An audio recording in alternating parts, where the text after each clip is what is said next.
lot of people today are lacking patience, right? They want to get things done faster, okay, which is probably a good thing in some way, that you are kind of eager to get things moving, but then at a certain level you need certain experiences. As soon as you get a profile or you get a team member who is older than you in terms of age or in terms of experience, you yourself will start to feel insecure that, oh, now this guy is in my team, how do I manage him? Okay, or the other guy who is joining, that guy will feel, acha, this guy is so young and he is now my manager. What nonsense is this? So if you are not naturally able to take that kind of responsibility, then you will struggle in those roles. So a lot of people, when they approach me, they say, hey, Anand, can we go into management role or shall we go into technical role? I tell them it is not a choice. First of all, you tell me whether you are interested in a management role. What does a management role actually need? When you start your career, remember that you are going to work for 20, 30 years, right? So there is going to be a long period of work that you will do. Okay. So remember that in this entire journey, there will be ups and downs. There will be success, there will be failure, there will be setback, there will be a lot of praise and all of that thing coming your way. So understand that this is a part of the process. Here I am, bringing you insightful conversations about modern day career opportunities, perspectives, and powerful stories. Welcome to Career Explore. I am your host, Jayakishor Bayadi. Today we have Anand Vaishampayan, a seasoned IT professional and a career coach with over 20 plus years of experience in the IT industry. At work, Anand manages global IT and business service delivery for a leading high-tech manufacturing company. But by passion, Anand is a YouTuber and a career coach. He has delivered more than 450 talks and has a following of over 250,000 users on social media with over 100 million views. Through his content, Anand helps professionals discover their superpower and reach their career goals. So Anand, I welcome you to the show, and we will today mainly explore about the topic approach the current generation should take to navigate and build a successful career. And this is going to be, I'm sure, this is going to be an informative episode for people who are just started building their career and aspiring to build a career in the modern corporate space. So Anand, let's begin with by knowing a little bit about yourself. So can you please introduce yourself, sharing your background, current role, experience, all those stuff? Sure. Thank you. First of all, thank you for having me on your show, and to all the viewers as well. Thank you for coming here and listening to us. To get started, my introduction, I'll just keep it very simple. I've been working in the IT world, information technology world for the last 20 years now. I started somewhere in the year 2000, 2001. So it is more than 20 years. And I started as a technical person, right? Most of us start as a developer or maybe as an analyst. So my journey was no different. I started as a technical person, but over the years, I've kind of gone into different roles. And on this date, I'm working as a delivery manager, which means I'm governing or managing multiple projects. That's what I do. I've worked in US for a few years, but predominantly in India. Now I'm based out of Pune. So that's my high level introduction. And like you said, Jaya, there is also one more thing which I run in parallel, which is on YouTube, right? So I've been active in the corporate training circuit, and then slowly I started to get from technical trainings to behavioral trainings and then leadership trainings, and that's how I ventured on my own, started YouTube, and then started to write on LinkedIn. So I've been very thankful to the community for their support. I'm doing pretty well over there, and the whole idea is to talk about things which are typically not taught in any school, college, or university, right? Something which we gain from our experience. I don't claim that I know everything, but yeah, the intent is to share whatever I can. So that's my intro. Yeah. That's great, Anand. I know I have been following you for I think more than 6 months or maybe 1 year now. So and Mhm. those whatever the content you share, right? I mean, those are really useful insights. Some we may know it, but it's a kind of a reaffirmation of some concepts. Mm, Some ideas, right? And it gives a kind of the positive motivation to be to do more work, to be successful. So mm, basically, mm. it's a very interesting and very the nice job you're doing out there, and congratulations on your great social media presence. So one, I just wanted to understand. Yeah, I mean, you have this, the corporate training background and corporate training as your passion, right? I mean, so you started with career talk, etc. So you briefly mentioned why did you start career talk, but how have been your experience so far? Why did you want to become a career coach? I mean, rather than my question is that you are a technical person, you are a delivery manager. You could have easily taught project management, delivery management, all those topics, right? But you Mm. touched upon this to become a career coach. So why so? I mean, what is the Correct. reason for that? Yeah. So one reason is that there were times in my own career when I was really in need of some advice or some guidance around what I should or should not do, or probably what is the better path to take. So there have been situations where I was looking for somebody who could tell me what to do, and s- at times I was fortunate that I had those people. I was able to approach them. They were kind enough to tell me their peace of mind on what I can or cannot or should not do. So those are the people that helped me. But then there were also scenarios, different places where I did not have anybody, right? Where there was somebody that I was looking forward to, that, okay, can somebody tell me what to do? But that person was not there. So I've experienced both, and I've realized that a lot of things we actually can do better if somebody tells us from their experience, right? Hmm, hmm, So we don't have to make the same mistakes again, right? And hmm, then while I was active in my job and also in the training circuit, I had a lot of people approach me with such questions. hmm, And when they came up with such questions and we discussed, they told me after a few days that how my discussion with them helped them take the right decision or maybe carve out a path for themselves. So the feedback that I got from the ground level, that is where I started to realize that, okay, this is something which is a gap in the market. A lot of people need help, and I am probably the person who can fill some part of that gap. hmm, hmm, Basis the feedback that I got from the people who approached me, and that's how one thing led to another. And like I said, the hmm, whole goal is to talk about things which are not taught in school, colleges, universities, which you can only hmm. experience when you work in a company or in the corporate world. So that's the background, Jaya. Yeah. I mean, that's a great point. So you might have interacted with a lot of the our generation people as well as this new generation, right? So Mm-hmm. so what is the kind of the key differences you find between these two generations? That is one question. And the second part of the question is that what is the key differences between the the career building approaches of the present generation and our generation. Like I passed out almost 20 years ago. My mindset was that I needed to get into a proper job and then Mm-hmm. learn, get experience, settle. Compared to this, how the present generation is thinking. So Yeah. what is your take on this?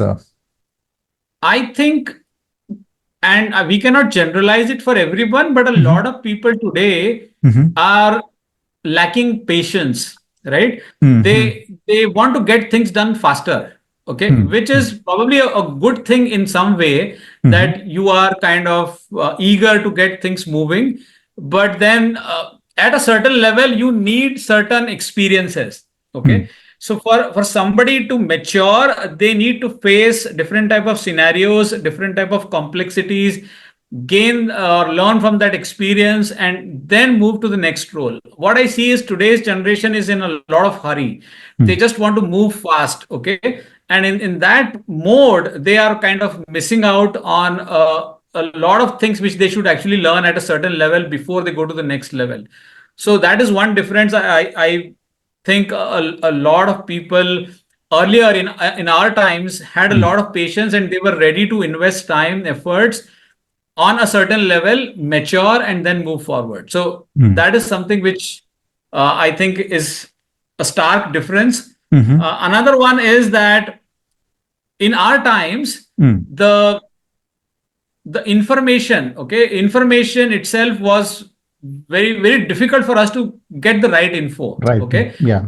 uh, we were like, for example, me, I was in a town in my school. I was in a town where cannot even imagine of a good computer institute.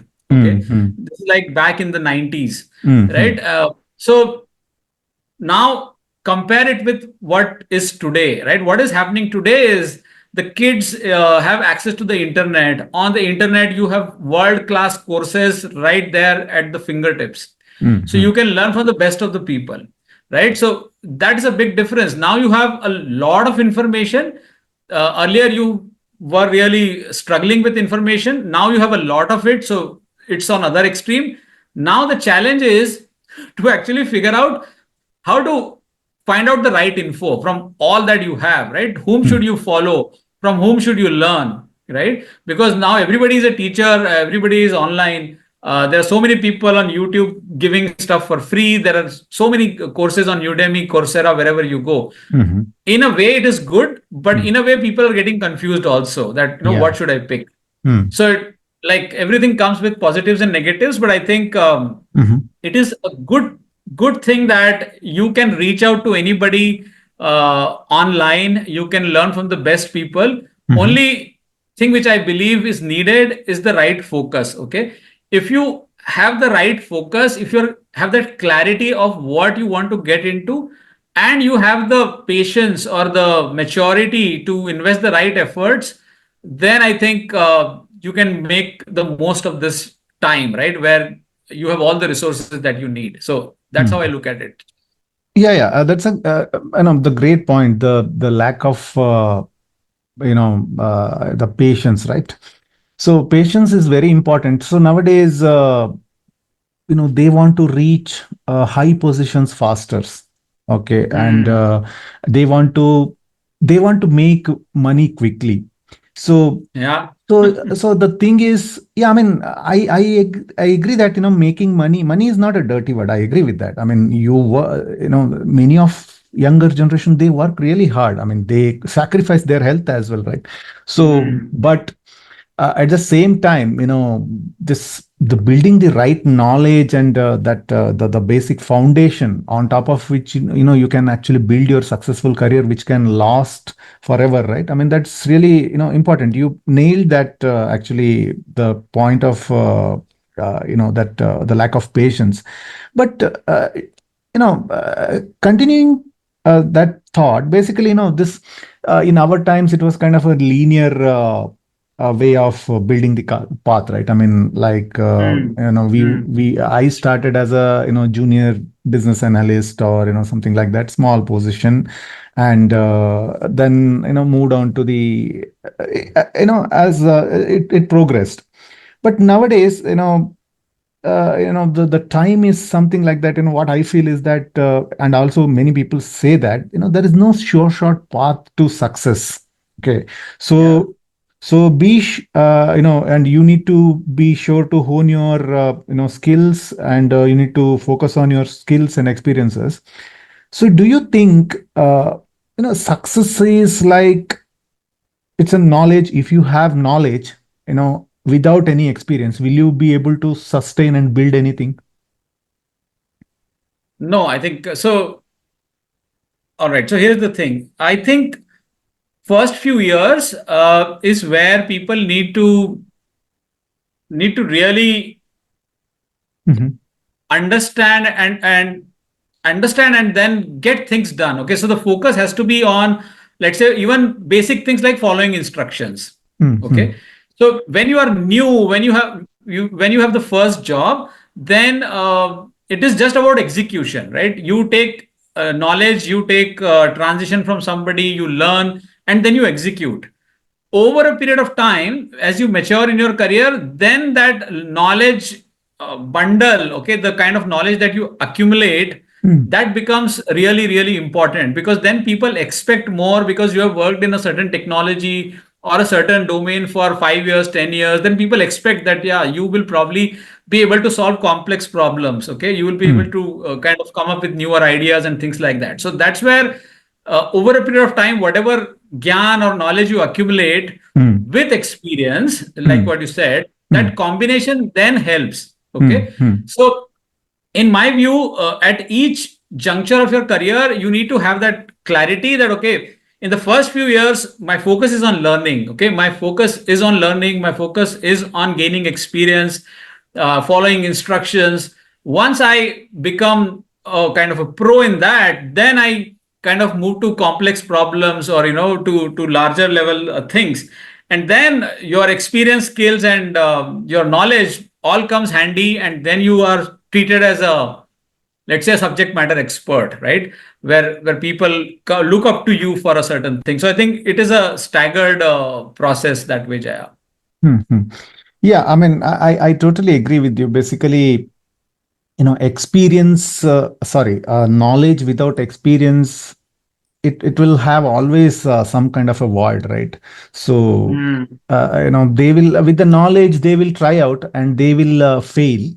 And with the experience, that the potential or the percentage of chances of failure is little, much lesser.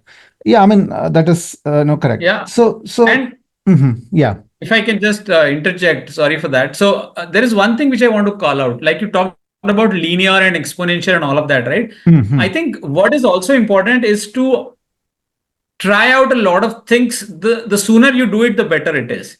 So with Hmm. me, what happened is I did not try a lot of things because it was my choice, but Hmm. rather it was by force. Okay. Hmm. Hmm. Because I don't have a choice. People just told me do this. So they Hmm. first told me work on a Java project, then they Hmm. told me work on a Microsoft project, Hmm. then they told me work on testing. Okay. Hmm. So Hmm. I did not ask for it. It was just coming as an order, right? Hmm. Now, Hmm. when I tried these different things, then I realized that, oh, these are like different technologies, different roles. And Hmm. I was able to try out different things and figure out, oh, what works for me. Okay. Hmm. Hmm. So in today's world, I think a lot of people still come with a traditional mindset that I am just going to become a data scientist, or I'm just going to become a Java developer. They have already thought about it Hmm. just when they walk out of the college. Why? Because somebody told them Hmm. that Hmm. if you get into data science, you will make a lot of money. Hmm. Hmm. Okay. If you get into AI, you will make a lot of money. So a lot of people are coming with that preconceived notion that I want to get into this because there is a lot of money. Hmm. Now, there is nothing wrong in that, but you have to, at some point in time, also check reality whether you will be able to do that job well or not. Yes, that's a. So it is Hmm. better to become a great analyst or a support agent rather than to become an average developer. Yeah. Okay. Yeah. So if you are competing in a zone which is not your area of interest or your area of expertise, then the experts in that zone will kill you. So rather Hmm. you go into a place where you are interested, or where you have a upper hand, or kind of expertise. So Hmm. trying out different things, trial and error, is Hmm. a way to figure out what is your calling, and then you build on top of that. Yeah, yeah, it's a bang on basically. So basically, what is good for yourself, understanding. So Hmm. that is where in the early phases of career, you need to spend time on as well, as per my opinion. So that's a great point. So Hmm. but coming back to this, the career and workplace, right? Nowadays, often I have seen that highly experienced people are now started reporting to less experienced people. I Hmm. mean, it's Hmm. unheard of earlier days. I mean, Hmm. age-wise, okay. So as a Hmm. person, how can I handle such a scenario? See, I have some kind of insecurity that if I have to report to a person who is 2 year younger than me, something like that. So many middle-aged people, I mean, are afraid of their younger Yeah. co-workers as well, right? So, or even bosses. So Mm. how such situations can be handled, basically? Yeah, I think it is a tough one. Okay, it is Hmm. easier said than done. Hmm. Um, I have been in scenario like say 10, 12 years ago when I just became a project manager. Maybe I had managed couple of projects, and I got one Hmm. project in which most people who were in my team were older than me in age Hmm. and also more experienced than me. Okay. Hmm. Hmm. So I was a project manager, but these guys were like coming from the industry. Some of them were like functional consultants from finance, functional consultants or techno functional consultants from manufacturing and stuff like that. So I was in a project manager role, and these guys were like experts. Okay. So what I can tell you is, as a project manager, I had clarity in my mind that okay, my job is to manage this project as an owner of this project, and Hmm. these guys have a specific role. Now, because of the age difference or because of their seniority in terms of number of years of experience, when I talk to them, I have to conduct myself in a certain way that I respect them, right? Hmm. Hmm. And they will reciprocate. Okay, Hmm. they will also reciprocate that okay, this guy is a project manager, but he is not trying to boss me. Okay, Hmm. Hmm. Hmm. he is doing his job. He is probably asking some tough questions, but in a respectful way. Okay, it is a very thin line to walk on. So I think in such scenarios, both sides have a responsibility. Whether you are a team member who is senior and you have a younger boss, you also have a responsibility. The younger boss also has a responsibility. Both have to come down to a level where they respect each other's strengths, they respect each other's role, and they conduct themselves in that light. Okay, Hmm. I Hmm. think that's what is needed. But again, like I said, easier said than done. As Hmm. soon as you get a profile or you get a team member who is older than you in terms of age or in terms of experience, you yourself will feel start to feel insecure that oh, Yeah. now this guy is in my team, how do I manage him? Hmm. Okay, Hmm. or the other guy who is joining, that guy will feel acha, this guy is so young and he is now my manager, Hmm. what Yeah. nonsense is this? Yeah. So that is in the mind on both sides, right? I Hmm. think both parties have to come down to a level playing field where they say, okay, we respect each other's role. Hmm. We know this guy has to do this guy has to do that. Let's respect each other, and most things will be sorted if you talk to the other person with respect. The way Hmm. you Hmm. conduct is important. If you are respectful in the way you ask questions, even Hmm. if those are difficult questions, I think things will stay under control. Hmm. But like I said, easier said than done. Yeah. Yeah, yeah. It's a very tough situations. Basically, the kind of a insecurity that's the looming in the mind, right? That's very difficult Hmm. to manage. I mean, that self introspection comes. Why it is happening to me? Am I not good? Something like that. So yeah, I mean, Hmm. the point is that yeah, I mean, age is just a number, right? So, yeah, for some reason you are in this setup. So, yeah, let's start respecting each other. You consider the roles.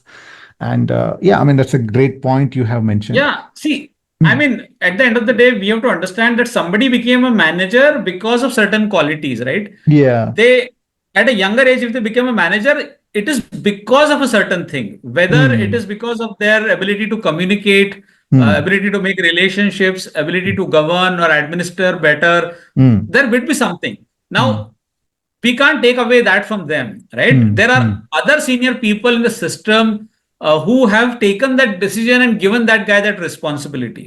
Mm. Mm. So we should respect that. And then we should also look at ourselves and see, okay, if I am in a hands on role, Mm. what is my expertise? And that is what the company values, right? So my if my role is an architect or a developer or whatever, right, a business analyst, Mm.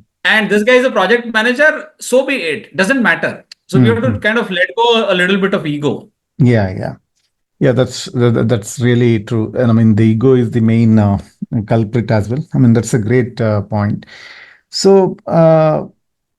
see, yeah, in this new generation of people, right? I mean, I have seen two type of people. One, they are very kind of overconfident that I can do anything. and that is one category. So another category is that they are very motivated, and they are really hardworking. Okay.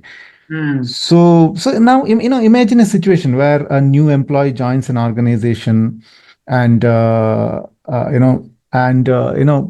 now they are very, like you have said, right? I mean, there is no patience. They want to prove their point. They want to establish themselves fast. So right.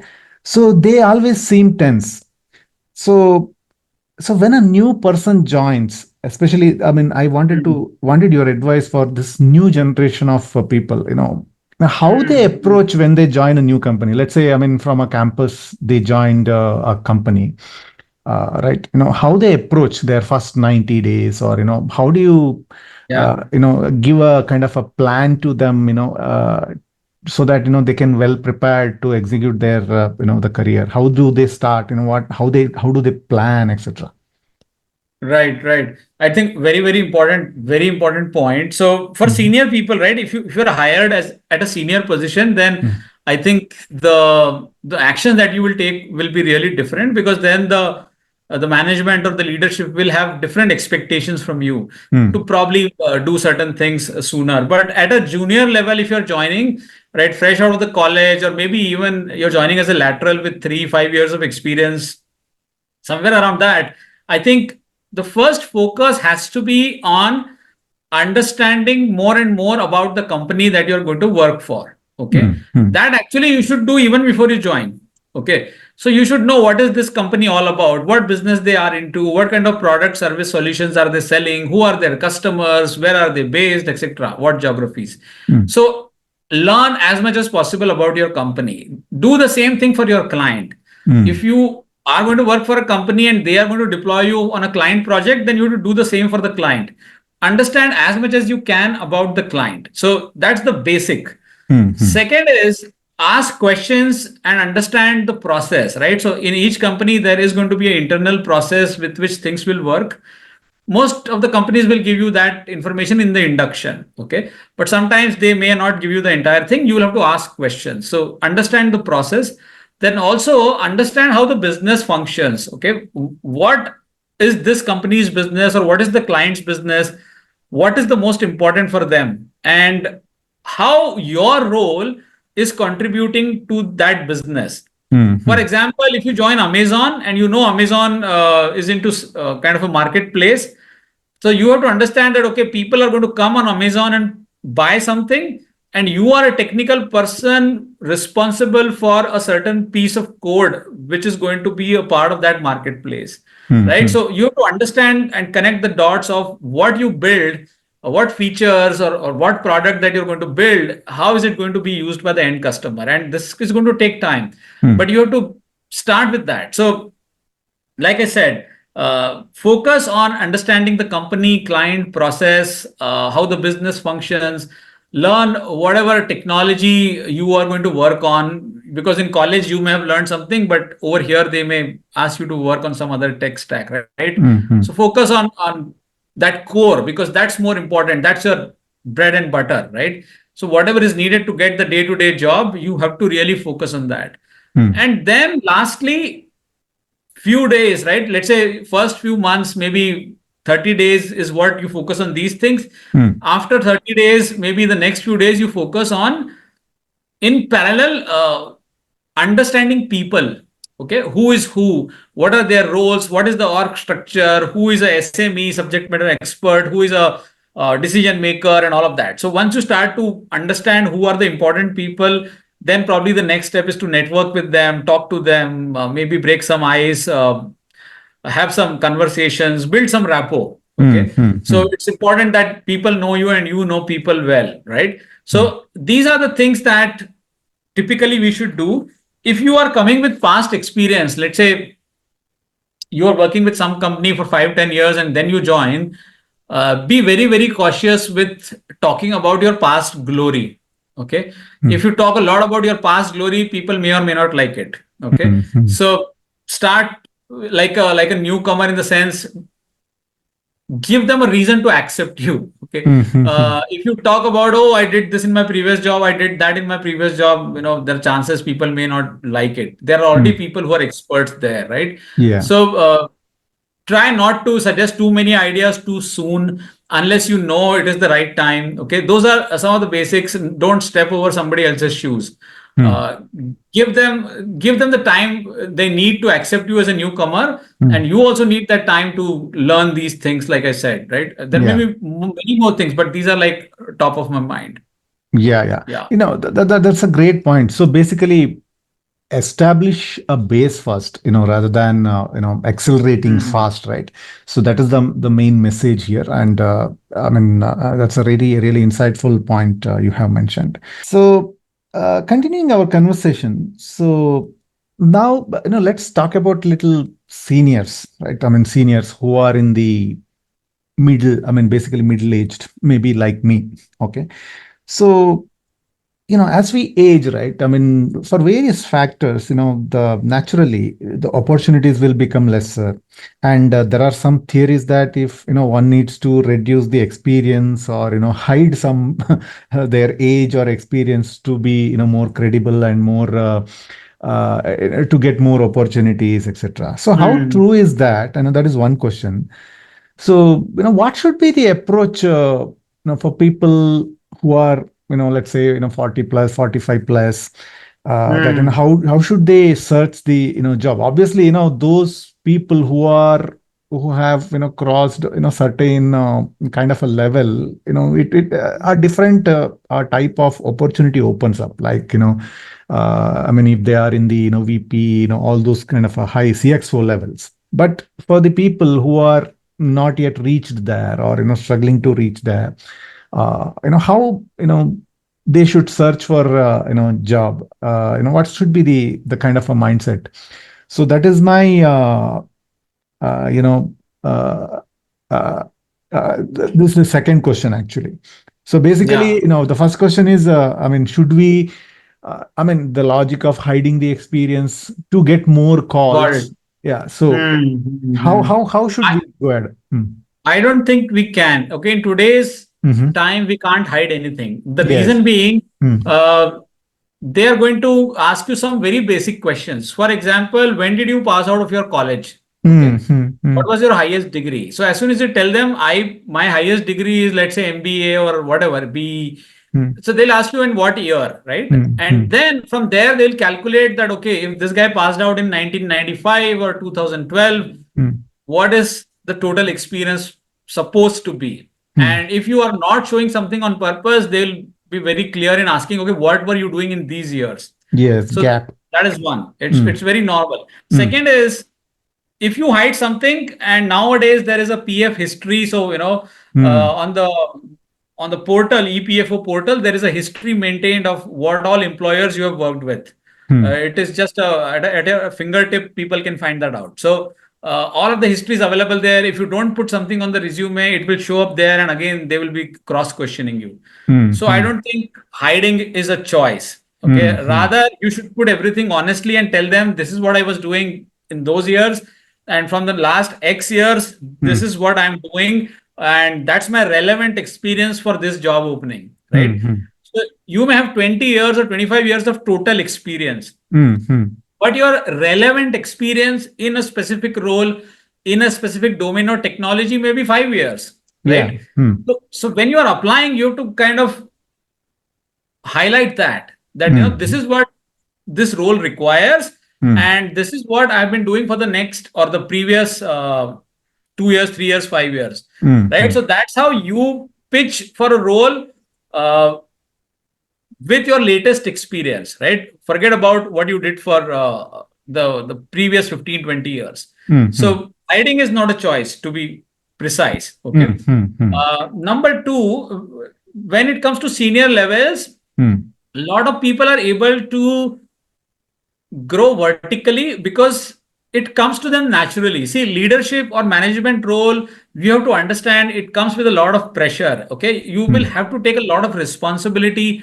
There mm, will be continuous pressure of, let's say, sales targets, okay, mm, revenue targets, profit margins, and all of that. mm, So everything has a repercussion, right? So if you are not naturally able to take that kind of responsibility, Mm-hmm. then you will struggle in those roles. So a Mm-hmm. lot of people, when they approach me, they say, "Hey, Anand, can we go into management role or shall we go into technical role?" I tell Mm-hmm. them it is not a choice. Yeah. First of all, you tell me whether you are interested in a management role. What does a management role actually need? Okay, Mm. it needs strong communication skills, your ability to manage people, customers, stakeholders, manage risk issues, scope, quality risk, whatever, right? Mm-hmm. Have you done anything of that sort in the past? Mm. If answer is yes, did you like it? If you like it, continue. Mm. But if you have not done it in the past, give it Mm. a try and Mm. then see whether you like that kind of work or not. Right? Mm. So it is not a choice that should I get into management or technology. You have Mm. to understand what comes to you naturally. If you are a core technical person who is in love with technology, what are you going to do in a management role? You will waste yourself. So Mm. rather than that, stick to technology stack and then keep learning because technology is going to change every 2 3 years. We know that, right? Mm. Mm. uh, Back in time when I was a technical person, I used to work in Oracle 11i followed by Oracle R12. Mm. These days those ERP skill sets demand is not that great, right? Mm. 15 20 years ago it was a hot cake. Yeah. So over a period of 10 15 years things have changed drastically. That always happens. Okay. Mm. Mm. Today Python is the go-to language, right? Mm. Back in time, few years ago, Java, everybody was supposed to know Java. Now everybody is supposed to know Python. Mm. 20 years ago, people used to ask for C, C++. Mm. So things keep changing. And if you are a technical person, it is not a choice. You have to reskill, you have to upskill. Mm. So in order for you to be relevant, you Mm. have to look at the futuristic technical stack Mm. and then try to get a foot inside the door in some projects where you can implement that. Mm. Mm. You cannot expect to survive with a lot of legacy skill set. Mm. Mm. Experience will help you from the Mm. legacy world also, Mhm. but you will have to learn new technologies. That's the way to go. Yeah. Yeah. Yeah. So, I mean, that's a great. I mean, the continuous learning is, the really important. But one follow-up question I have is that is is it really true that once you cross, let's say 40, 45, that thing, the roles for you really diminish? I mean, if you are really skilled. Yeah, it is. It is Mm-hmm. true. Let's face it, right? It Mm-hmm. is a no-brainer that in any company you will have fewer managers, right? Mm-hmm. So in the hierarchy, as we go up at the top, there will be fewer people. Mm-hmm. So you need probably a team lead over 10 people or 25 people. You need a project manager over 50 people. You need a delivery or a program manager over 200 people, so on and so forth, right? So as you go up in the hierarchy, the Mm-hmm. roles will be less. Okay. Yeah. The higher you go, the number of roles will keep on reducing. Yeah. So that is why as you age or as you gain more and more experience, Mm-hmm. you are kind of competing for fewer roles. Pure rules. Okay. Yeah. So that is a fact. And that is why Mm. uh, if you are into something which is of your area of interest, you will find it all the more natural to learn new things rather than Mm-hmm. being forced, right? Mm-hmm. So if you choose a technical career path, let's say Mm. at 45, if you are in a technical career path, you will be naturally driven to learn new technical stuff, right? You will Mm-hmm. not say, Acha, again, now I have to learn AI, kya? Oh, Mm. now I have to learn this. All of Mm. those things will not happen. You will Mm. be from within Mm. inclined to learn things. So I think Mhm.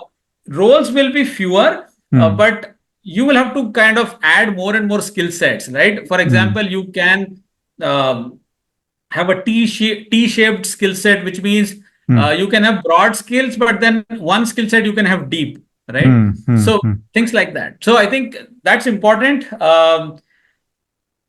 Only way, like you said, continuous learning is the only way to stay relevant. It's a tough fight out Mhm. there, but that's the way to go. Mhm. Okay. So, as a natural, so yes, continuous learning is important. Okay. So, and for your survival, I mean, for one's survival, it is really important. Upskilling, I agree with that.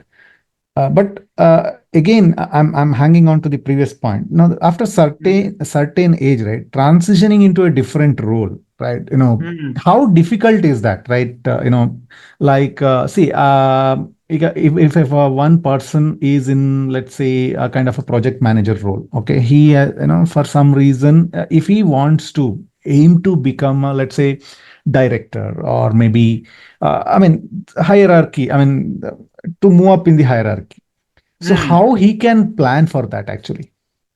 Okay, I think my method is to first find out somebody who is already doing that role. So let's say Mm-hmm. if I have an aspirational role, I'm in Mm-hmm. a program manager role and I want to become a director, Mm-hmm. I would start with finding out somebody who is already doing it. Okay, Mm-hmm. and then if possible in my ecosystem, if I can reach out to that person, I will reach out and I'll try to understand what do they do on an ongoing basis. Okay, and that will give me an idea of whether I want to do that role in future or not, and to an extent I'll also know the gap. Okay, Mm-hmm. that can be one way of doing it. The another way is to look at job descriptions of future. Let's say you want to become a VP or a director few years down the line, go ahead and check the job descriptions of a VP or a director. You will get a list of skills, experiences that they expect in that particular role, and then you compare where are you today from that future, right? Mm-hmm. uh, it can be an aspirational role, so there will be a lot of gaps. So you will understand that, okay, you need to gain certain experiences, you need to acquire certain new skills. It can be a soft skill or leadership skill. You may probably need some certification or some courses or MBA or whatever. So Mm-hmm. that way you will be able to create a plan from where you are to where you want to go and what is the path. And some of the skills that you have will be transferable, so you can carry them in the next role, but there will be definitely newer skills that you will need to acquire. So I think Mm-hmm. it requires a lot of planning, Jaya, Yeah, and yeah. execution as Yeah, well. yeah, Yeah, yeah. And it's not so easy. I mean, because it's you it know, is not. yeah, because like you said, the opportunities are less, so competition is also high, right? So there Correct. will be yeah, people within the organization fighting for one position, and you as an Mm, external mm. person going in. So Correct. yeah, I mean, I agree with that. So Yeah. so with all this, right, I mean, will the personal branding, right, personal Mm. branding, maybe it is in the social media or wherever, how personal branding can help in today's professional world? Oh, Basically, there are two ways of personal branding. Your branding within the organization, okay, correct. and your branding outside the organization. I mean, as a LinkedIn person, or Correct. LinkedIn, something like that. Mm. So how it can help one's boost, I yeah, career. I love that question. I love that question. So within the company, see, Mm-hmm. if there is a new project which comes in your company and your boss is responsible and your boss is thinking to whom should I give this project? Mm-hmm. And he has two names. One is Jaya, one is Anand. And he Mm-hmm. says, no, Anand, he will not be able to do it. Let's give it to Jaya. Mm-hmm. That's it. That is your brand. So as soon as your boss made a decision in a flash that this project is complex, Anand is not going to able to do it. Let us give it to this guy. Mm-hmm. Which means your boss has an image of who you are, what you can or cannot do. That's your brand, image Mm-hmm. or perception in your boss's mind, right? Mm-hmm. So that's your internal brand within the company. Different people see you in a from a different lens, but it is built over a period of time with each transaction, right? So I can't just wake up and create a brand tomorrow. With Mm-hmm. each transaction, people make a perception and then they like certain things, they don't like certain things, and then they kind of make image about you that you will be able to do this or do that or things like that, right? So that's your internal thing. A very important aspect internally to create the right brand is to gain visibility of the good work you have done. Take Mm-hmm. the credit of what you have done, and you have to learn that art. It is not something that a lot of people like to do or are naturally able to do, but you have to take credit on visibility of what you have done. That is how the internal visibility and branding thing works. Externally, very important to be active in the age of social media, be active on LinkedIn at least. Mm-hmm. Forget about YouTube and other things. That's additional, but at least on LinkedIn, you should show up. And I'm Mm-hmm. not saying write daily, but at least write about what you know. Mm-hmm. What you know, what is your area of expertise, what projects you have done, any case studies, anything that you have read. show up continuously. So when you talk mm, about few topics continuously, people start to recognize you. And mm, that's how over a period of time you create a image or a perception, which is again your brand externally. So mm. then you can venture on other platforms. Yeah, yeah. Yeah, I mean, that's a really great point. So basically, showcasing your expertise continuously, the can help. Uh, but the question is that the really organizations look into their LinkedIn, when they are hiring a people or not. I mean, do you have any such, uh, Um, or they they just do. go by their CV, See, maybe their experience based on the interview? some, yeah, agreed, agreed. So for senior people, they do. Let me put it that way, right? If Mm-hmm. you're a technical person, they may not necessarily look into your LinkedIn. They may also, but Mm, for senior people, definitely. So I was mm. coaching somebody who is at a CFO level, okay, Oh. a Mm-hmm. finance controller level. Mm, That person was my client. So I was in a discussion with him where he told me that he went to one of the companies, big companies, I think Reliance or somewhere, he went for an interview. mm, And while the interview was going, that interviewer actually checked for his LinkedIn profile while mm, talking to him. mm, And when he went there, he looked at his profile and he told him one comment that, boss, your profile on LinkedIn is not at all updated. mm, Whatever you are telling me in the interview is all good, but it is not showing up here. So a mm, lot of people refer that. mm, mm, Whether they make a decision based on that is a different story, mm, but it is a tool. LinkedIn is your online resume, right? Digital version of who you are. mm, So it is important to have that presence, especially in senior roles. If you have good presence, you connect with the like-minded people and the right people, and that kind of opens doors for newer opportunities. mm. And recruiters, hiring managers may approach you as well. Yeah, yeah. I totally agree with that, and I completely resonate with your experience. Even I have experienced on the same, in the same way, actually. Mm-hmm. So basically, so I mean, based on your experience so far, right? I mean, when while you're talking to various types of professionals, various in the way with the different experience range and all, right? What are the kind of one or two common mistakes they have made while building the career, because of which they are suffering now, or and what was your advice to them to now repair that thing, and correct that their I path. think, Hmm. yeah, I think the biggest mistake people make is they follow somebody else, right? They don't care Mm, about what they are good at and mm, what they would rather like to do. Rather, they just follow somebody else blindly because probably that guy is making more money. mm, Um, Let me put it in different words. People don't think, okay? mm, They start to think only when they've gained maybe 8 to 10 years of experience. mm, When they've already gained a lot of experience in something which they don't want to do for the long mm, run, right? mm, When they realize that, oh, I have been working in this technology stack or with or on this kind of a project, but now I really don't want to do this.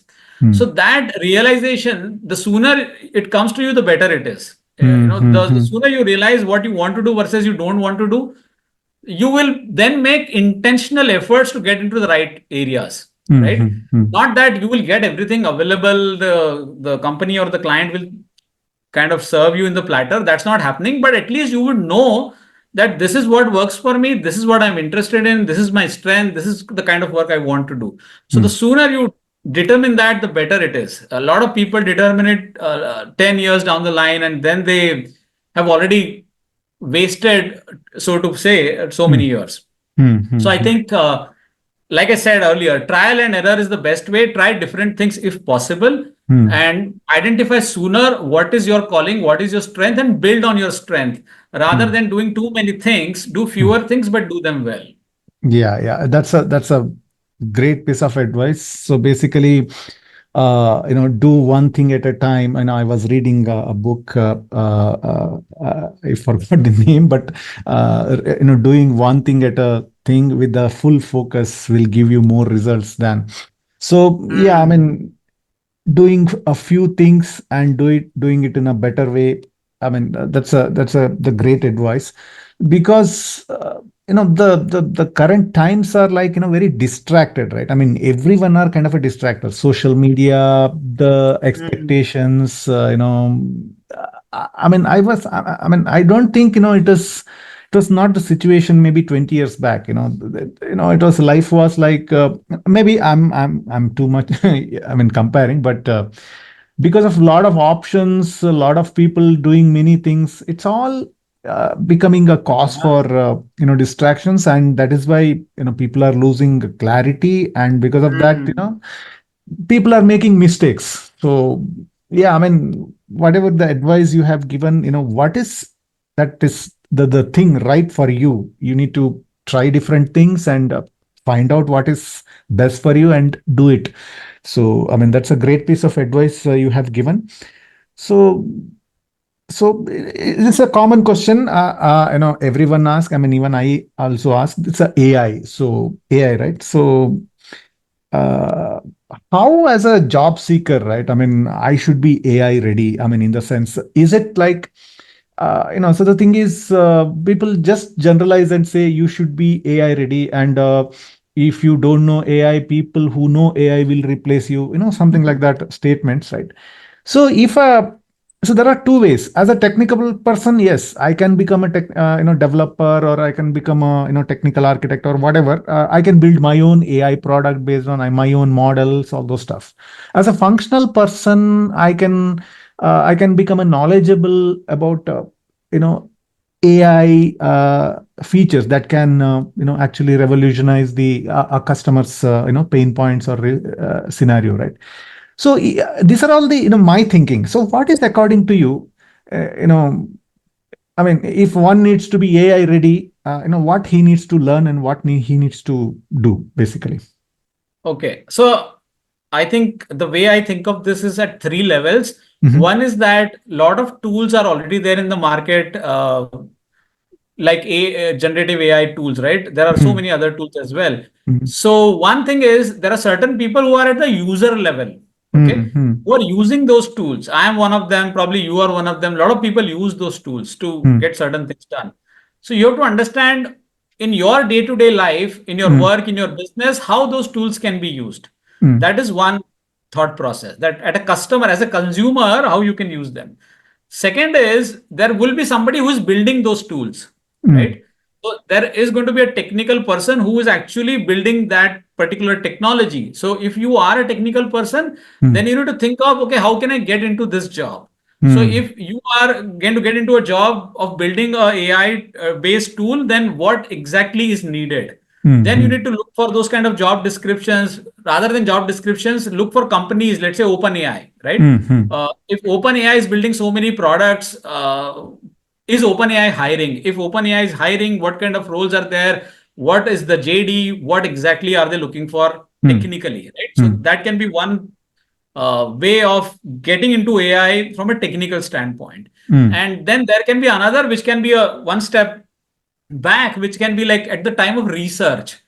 Because all these things are not just done overnight, right? There are so many years of research which has gone behind universities, colleges. A lot of them have collaborated with a lot of companies for years, right? So if you are a student or if you are somebody who is interested in research, then Hmm. you need to look for what universities across the world are kind of investing into this, what kind of companies are they partnering with, Hmm. and then try to get into some of the research projects. Okay, so those are the three ways I look at it. One can be for students, it can be research; for Hmm.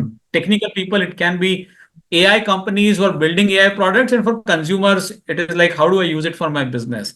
Hmm. Now, generally you have to understand each and every job will get impacted by AI positively or negatively.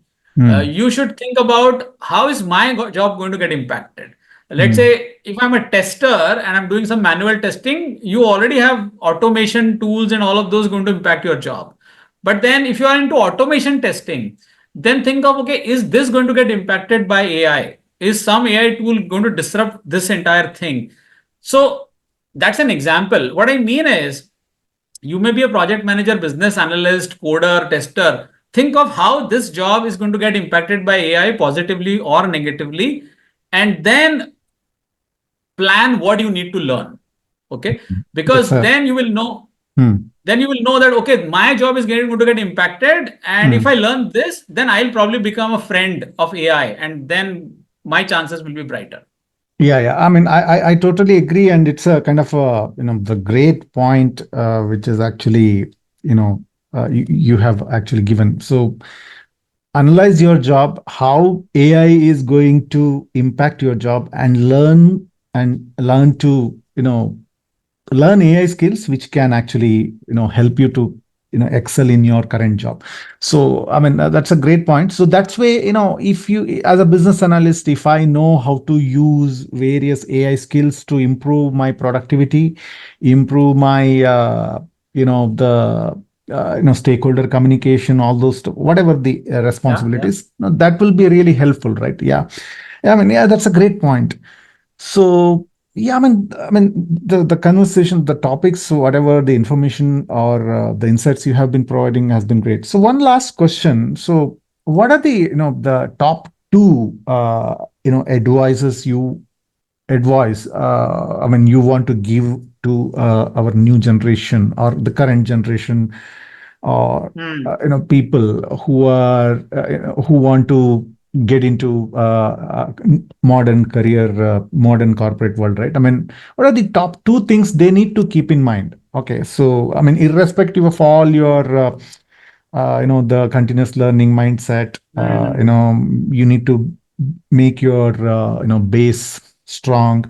So all those stuff are right, but if I want to work for next 25 years, let's say, in and I'm just entering into the IT Hmm. space, what is the two advice you give it to that your younger self, or something like Yeah, that? Hmm. yeah, yeah. I would put it this way, right? When you start your career, remember that you are going to work for 20, 30 years, Hmm, hmm, right? hmm, So there hmm, is going to be a long period of work that you will do.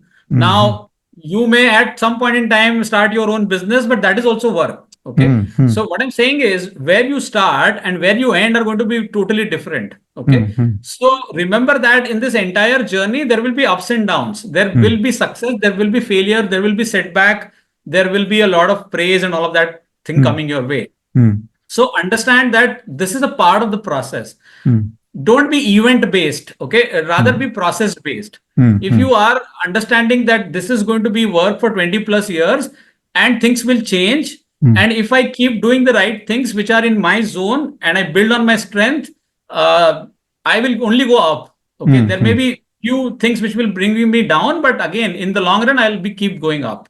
hmm, hmm, So that's one. Think of long-term view. Follow the process. hmm, Okay, ups and downs are part of the entire journey, hmm, and don't don't shy away from taking calculated risks. Okay, I hmm, think a lot of people just become too comfortable, too cozy, and too much in their comfort zones. They love their job. They say, hmm, "Acha chal to raha hai, everything is going fine. Why take some risk?"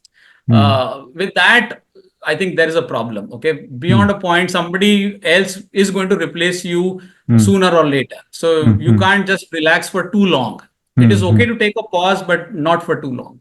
hmm, So hmm. those are the things which I want to leave with Yeah, today. yeah. I mean, especially the last point, actually, it's a really insightful. So taking calculated risks. I mean, that calculated is the thing which anyone should remember, because just taking risk can actually, it can be dangerous for you. So Yeah. calculated risks is really important. So Anand, it has been a, the great conversing with you on various this career topics. I myself got, several ideas or tips, which I will also implement.